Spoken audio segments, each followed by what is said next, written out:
soy Javier Cravioto Padilla. Yo estudié filosofía y en realidad no me he dedicado a la filosofía, pero sí es una base para lo que hago. Como ciudadano, lo que estoy haciendo y lo que estoy haciendo desde hace pues, muchos meses es escribo columnas y hago análisis políticos sobre el movimiento transformador en el que estamos, con una opinión que parte de que pues tengo 60 años y es la primera vez en mi vida que el presidente que está en el gobierno, yo lo elegí. Es decir, fui uno de los votos que tuvo. Eso se dice fácil, pero es toda una historia de vivencias que tuvimos a lo largo de la vida, donde pues, nos hemos frustrado, hemos visto cómo el país va en el rumbo que va. Entonces, esa es una de mis actividades en las que estoy como corresponsable de ciudadanía que tenemos que hacer. Por otra parte, soy director de una empresa privada en México, una empresa textil muy importante en el país, y pues, combino mis actividades, ¿no? Además de mi vida familiar y todo. Eso es lo que yo... Mira, se ha pasado el tiempo muy rápido, me parece. Ya efectivamente estamos en el cuarto año, ¿no? Pero creo que es un año muy interesante, muy interesante. Por una parte, empiezan las inauguraciones de las obras a las que el gobierno, el presidente, todo el movimiento le apostó, ¿no? La inauguración en marzo del aeropuerto Felipe Ángeles. Poco más adelante, la refinería de Dos Bocas. Y vemos cómo avanzan los demás proyectos que ya pasarán al siguiente año, ¿no? Cómo se están consolidando todos los programas de becas, todos los apoyos sociales. Entonces, llegamos al cuarto año después de haber emprendido la construcción de todo esto, ¿no? Porque hoy decimos, oye, ¿ya vamos a inaugurar un aeropuerto? Pues sí, o sea, ya se va a inaugurar un aeropuerto. Cuando este tipo de obras o acababan en elefantes blancos o eran pues para una eternidad, ¿no? Entonces, veo que este cuarto año va a ser un año en medios y en la visión de la ciudadanía muy interesante, porque se van a ver cosas cumplidas, hechos, ¿no? Entonces, eso por una parte. Por otra parte, llegamos a un cuarto año en donde hay cosas que no han cambiado, ¿no? Y una de ellas es la opinión que generan los medios tradicionales y los críticos y opinadores de toda la vida. Llámense intelectuales o teleintelectuales o periodistas o comunicadores estrellas, lo que le quieras llamar. Es bien interesante que llegamos al cuarto año y mantienen su misma forma de trabajar, de ver, de decir, de insultar, de lo que tú quieras, cuando ya tuvieron 3 de aprendizaje. Es decir, estos cuates no aprendieron nada.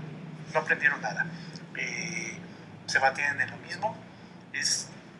No sé, es frustrante de alguna manera el saber que un presidente con el 70% de aprobación general prácticamente todas las encuestas sea tan atacado, tan insidiosamente, tan duramente, ¿no? Pero bueno, llegamos al año 4 y esto sigue. Entonces lo que yo creo es que esto va a seguir, ¿no? Este año es también muy interesante porque hay otra vez elecciones, 6 gubernaturas, y creo que la fuerza del movimiento 4T a través del partido de Morena pues va a ser ganador la gran mayoría de ellas, ¿no? Y entonces eso habla de que ya no es solo a nivel federal, sino que la mayoría de los estados están siendo partícipes de este movimiento transformador, que es lo que se requiere, ¿no? Hace 2 días tuvimos la noticia de que en este cambio del sindicato petrolero, pues resultó electo por la vía democrática, con toda una nueva forma de hacer las cosas, pues este señor Aldana, que no es más que lo mismo que había antes a través del señor Romero Deschamps. ¿Qué significa ello? Significa que hay mucho trabajo por hacer, que no es nada más, bueno, ingenuo el que lo pensara, lo que el presidente iba a lograr, sino es la ciudadanía por completa. Entonces ahí creo que todavía hay mucho trabajo que hacer, pero con estos triunfos en las gubernaturas creo que vamos avanzando, ¿no? Así es que es un año bien interesante, bien importante, porque además al final del año empezará a haber mucho movimiento en todos los demás partidos y en el mismo Morena hacia las definiciones de las candidaturas futuras, ¿no? No es que esté muy avanzado, sino que es la forma tradicional, en que pues todo el mundo quiere levantar la mano en cuanto se pueda, ¿sí? Entonces, yo veo que este año es un año complejo, es un año muy interesante de muchos retos. Tenemos un reto también en toda la economía. No es un tema nada más de México, es un tema del mundo, pero da igual, para fines de México, entrando a una posible recesión económica por los datos al último trimestre del año, que habrá que constatarlos, ¿no? Todavía faltan otros indicadores, pero lo que nos habla es que todavía va a ser un año complicado, ¿no? El COVID no ha levantado ya velas y ya se fue, no es eso.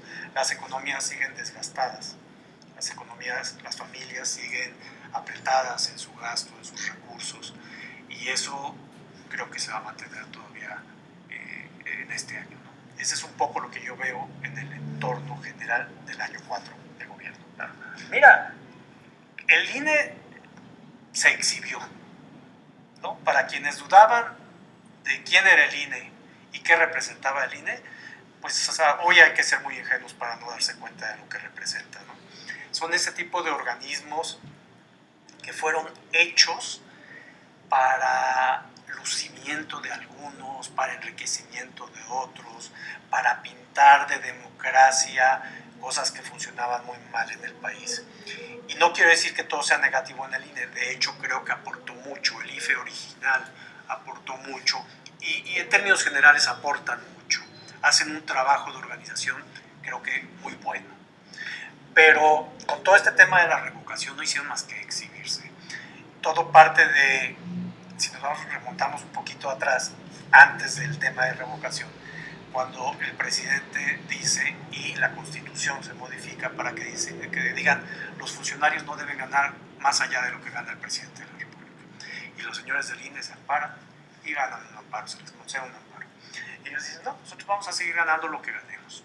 Aquí no se trata de decir si es mucho o es poco, independiente de que creo que es mucho, pero no se trata de eso. El argumento es, yo me amparo como autoridad contra un acto de ley que creo que me perjudica, ¿no?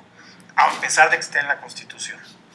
Entonces, partiendo de esa visión de los consejeros como tal, de no perder prerrogativas, de no perder gasto, pues por una parte el gobierno, la 4T, el presidente en particular, les exhibe y les dice, es que vean, ustedes son esto, ustedes reciben esto, ustedes tienen todas estas prerrogativas más allá de sus ingresos, ustedes gastan todo este presupuesto que año con año crece y no les alcanza el dinero. Entonces, ahora sí, viene el tema que nos concierne para este año y los señores dicen, pues es que yo no tengo dinero, por lo tanto no lo hago, ¿no? Y se fueron a la corte y la corte les dijo que sí, y se fueron a pedir todo lo que, con todas las instancias que pusieron, y no lo pudieron resolver. La revocación del mandato va, ¿no? Todavía es una historia que no se acaba de construir, porque seguro algo va a pasar la próxima semana y la otra, porque no ceden, no quieren ceder ante un hecho consumado. Pero lo que es una contradicción así abismal es que el organismo que es el único encargado de organizar elecciones en el país, ese es su mandato de ley, no hay otros, ese es el mandato fundamental que tiene, diga, después de tener un presupuesto gigantesco, multimillonario, diga, pero es que tengo dinero para mis gastos, tengo dinero para mis chefs, tengo dinero para mis comedores, para mis carros, para mis choferes, para cientos de asesores, pero ¿qué creen? Para las elecciones, fíjense que no tengo dinero. Es una contradicción, no, absoluta. Pero bueno, en todas estas situaciones donde se involucra la política y hoy en día los partidos opositores a la 4T se cuelgan de cualquier cosa, pues no importa, si ahorita es el INE, pues va con el INE y ya sacan ahí sus campañas y sus tonteras de yo apoyo al INE o yo soy el INE o cualquier tontera de las que digan, pero como lo hacen con cualquier otra cosa. Cualquier otra cosa que esté en contra del proyecto de la 4T va a estar apoyado por estas gentes. Entonces, esto es uno más. Es muy lamentable que el INE haya caído en ello, pero cayó. Entonces, algo también muy interesante que lo ligo con esto es que este año, y de hecho ayer o antier empezaron los trabajos legislativos de la 65ª legislatura, hay 3 reformas importantes, ¿no? Además de la eléctrica y de la Guardia Nacional, nada más destaco ahorita en este momento la de la reforma a toda la parte electoral. ¿Qué va a suceder ahí? No lo sabemos, ¿no? Pero creo que es necesario que se saque de las manos el tema de que es el dinero lo que va a regir las elecciones de este país. Ese no es el sentido, nunca lo fue, y estos señores lo convirtieron en ello. Entonces sí, es un temazo para este año también, claro que sí. No, arranquemos con la eléctrica. ¿Por qué? Porque ya está muy hablada, ya está muy comentada en los medios, por los que están a favor, por los que están en contra, por estas mesas de trabajo que se hicieron y que se están haciendo y que continúan, por opiniones de algunas de las empresas y todo. Yo creo que el enfoque es al revés. La oposición hace ver hoy como que quieren cambiar la ley por X razones, cuando el enfoque ese no es. El enfoque es, había una forma de hacer las cosas y ustedes cambiaron la ley en su beneficio. Lo que queremos es regresar en parte, ni siquiera en todo, en parte a las formas anteriores. Y entonces ahí vienen todos estos discursos de que la CFE es un ente caro, que no genera lo suficiente, lo que tú quieras. Y bueno, ¿y este país quién lo electrificó? ¿Quién lo electrificó? La CFE, no los privados, ¿no? Cuando el año pasado, o hace 2 años, ya no sé cuándo fue, con aquellas heladas en Estados Unidos, que deja de haber suministro de gas a México, ¿quién resuelve el tema? ¿Los privados? No, los privados apagaron, porque en ese momento no era negocio comprar gas para generar. Ellos apagan. Y los entiendo, es un negocio, ¿no? Pero CFE entra y resuelve. ¿Por qué? Porque esa es su función. Su función no es nada más de, o sea, es generar electricidad, estoy de acuerdo, pero su función es social. Es de esas empresas sociales que tienen un sentido más allá de su labor específica. La labor de CFE es fundamental para el país. Lo fue, lo ha sido a lo largo de 100 años, ¿verdad? Y resulta que estos señores que un día decidieron, hace no muchos años, por razones de corrupción y por razones personales de sus negocios y de los negocios de sus amigos, decidieron cambiar la ley, ¿no? Que está demostrado que a quien perjudica es al país, porque la CFE acaba subsidiando empresas privadas. Entonces, todo lo demás, los detalles técnicos, los detalles específicos, que si el porteo y eso, que la verdad es que la mayoría de nosotros desconocemos los términos técnicos, la parte fundamental, la parte de fondo, es lo que se debe resolver. Y es que el país requiere una soberanía energética, vía Pemex, petróleo y vía electricidad. ¿Por qué? Porque con eso no se juega, con la soberanía no se juega. Cuando tú controlas eso como Estado, puedes tener ciertas seguridades hacia tus ciudadanos. Cuando lo dejas en manos de privados, pues lo dejas en manos del mercado. Y si ellos deciden que hoy apagan y cierran y se van, porque así les conviene, pues eso va a pasar. ¿Sí me entiendes? No van a estar pensando en que, ay, señor, le vamos a dejar sin luz. No es tema, porque estamos hablando de situaciones distintas. La empresa privada se comporta distinta a la empresa de Estado y empresa social. Entonces, ante esta disyuntiva, a mí me parece absolutamente normal que un movimiento como la 4T, un gobierno como el que encabeza el presidente López Obrador, intente revertir esta situación. Yo espero que se logre. No es algo fácil, no están todos los votos.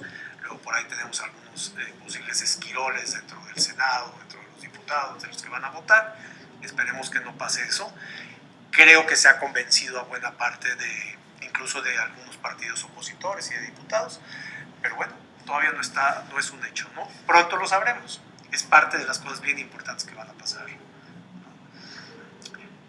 El otro tema es el de la Guardia Nacional, que si la Guardia Nacional debe adscribirse ya al ejército, ¿no? Es un tema que es bien interesante porque según cómo lo veas, si tú piensas en un ejército o en todo el grupo militar, como lo fue hace años, en donde por decisiones ejecutivas desde arriba, era quien defendía, quien soportaba a las mafias, al narcotráfico, quienes se coaligaban. Y después, claro, ¿cómo va a poner en manos ellos la parte de seguridad civil, ¿no? Con esa visión, pues no va. Pero si tú entiendes que en este movimiento de la 4T, la visión que se tiene sobre el ejército es sacarla de toda esa parte a que se le obligó, ¿no? Y que cumpla su función como la ha cumplido durante décadas, de servir al país, de atender emergencias, de hacer una serie de cosas, y que reconocemos que son muy bien organizados, ¿no? Muy bien organizados, pues el ejemplo es el aeropuerto, ¿no? Porque sale tan rápido, porque se la tiempo, pues porque lo está haciendo el ejército. Pues entonces aquí viene el tema de decir, ok, que la Guardia Nacional reporte como un órgano civil y como una organización civil, pero que reporte a una estructura militar.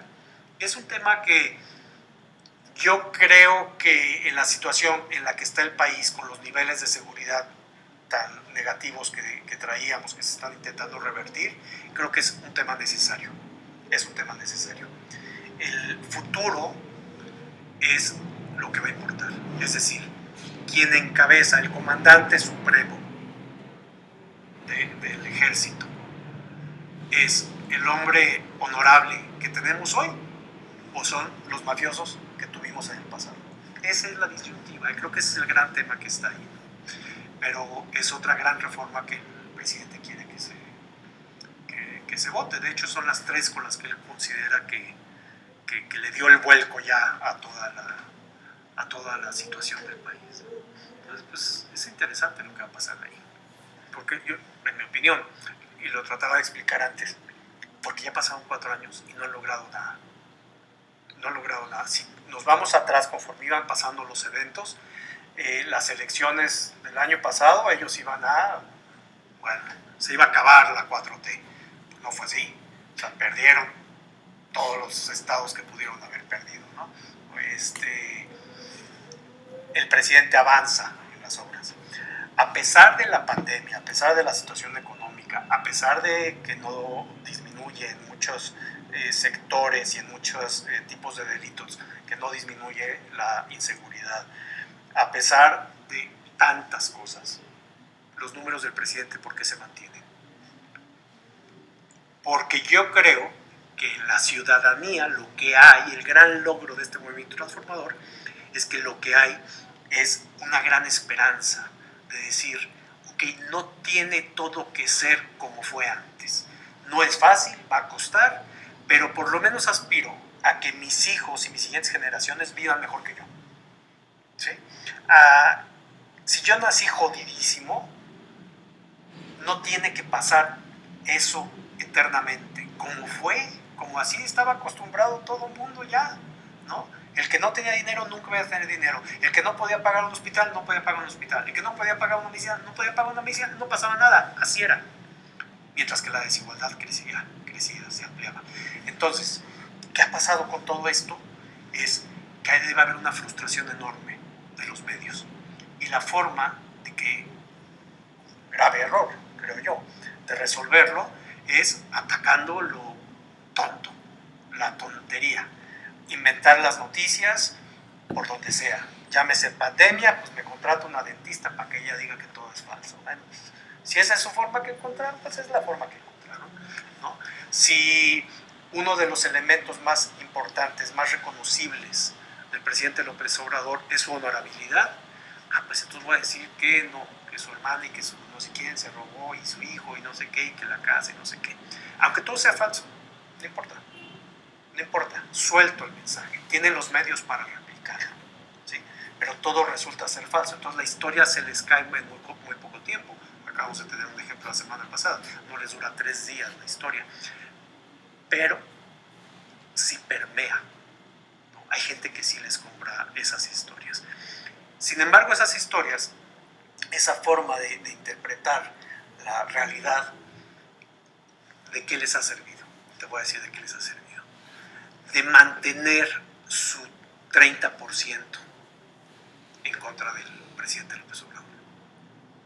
No es que digas, oye, de este 70%, de esta fuerza enorme de ciudadanía, los estoy convenciendo. Sí están creyendo en las mentiras que yo les digo y entonces 70, 60, va disminuyendo. No, al contrario, cada vez el crecimiento de la opinión favorable por el presidente es mayor, mientras que ellos disminuyen o en todo caso no crecen. Entonces de eso sirve la infodemia. Es muy lamentable porque pues en vez de tener noticias o de ver algo más esperanzador en medios, es ya normal, ya saber qué van a decir ante el tema que sea. Esto es lo que es muy chistoso. Cualquier tema, no importa el tema del que se esté hablando, cualquier cosa que implique estar en contra del presidente, de la 4T, de Morena, de los partidos aliados, de lo que se está haciendo, de los proyectos, cualquier cosa, va a decirse como si fuera una verdad, sabiendo que no lo es, pero permea entre ellos mismos, entre ese pequeño grupo. Ahí se mueven esas noticias, ¿me entiendes? Yo platico con gente de muchos estratos, de mucha gente, y no es un tema de posición económica, fíjate. No es un tema de el que tiene dinero piensa de una forma y el que no tiene dinero piensa de otra. No, eso ya no existe. Es el que tenga sensibilidad social. Hoy, por más dinero que tenga, piensa que el camino es el correcto. El insensible, el que se acostumbró al dinero del presupuesto, el que se acostumbró a la aviaduría, a los favores, al coyotaje, a esos, no hay forma de cambiarlos. Entonces, su forma de pensar va ligada a eso, a las mentiras que me digas, yo me las creo. De acuerdo a las mentiras, pues de acuerdo a la señora dentista del COVID, pues ya estaríamos muertos casi todos por los gravísimos errores que cometió el doctor Gatell y todo el mundo. O sea, se les ocurre demandar al doctor Gatell, ¿no? Digo, algo que no va a proceder, pero hace ruido, ¿no? Pero les hace el ruido y entonces se la creen. Entonces la infodemia acabó, yo creo que perjudicándoles, porque perdieron toda credibilidad con los grupos mayoritarios y se quedaron con su entorno de siempre, al que sí, le venden la historia y sí, les compran la historia. Eso es lo que creo yo que está pasando en este momento. Hola, soy Javier Cravioto y les invito a participar viendo la 4TV. Creo que es muy importante que en estos años, en estos meses que estamos viviendo en este movimiento transformador, todos participamos de la mejor manera que podamos y una de ellas es viendo la 4TV.